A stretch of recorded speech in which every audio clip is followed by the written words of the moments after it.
BJP BRS కుమ్మక్కు కావడంతోనే కవితకు bail వచ్చిందని MLC Mahesh Kumar Goud ఆరోపించారు. బెయిల్ అందరూ ఊహించిందేనన్న ఆయన ఢిల్లీలో దోస్తీ గల్లీలో కుస్తీ అని ఎప్పటినుంచో చెబుతున్నామని వ్యాఖ్యానించారు.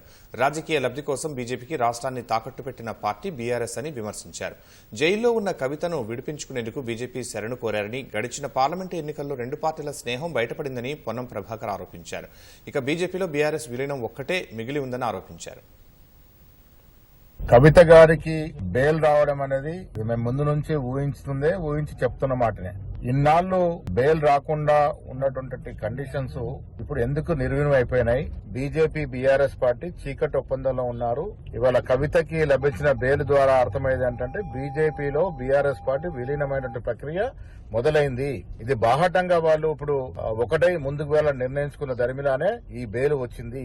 ఢిల్లీలో కేటీఆర్ గారు, హరీష్ రావు గారు పలు దఫాలుగా బీజేపీ సీనియర్ నాయకులతో జరిపిన చర్చల ఫలితంగానే ఇవాళ ఈడీ ఉదాసీనంగా బెయిల్ రావడానికి దోహదపడింది.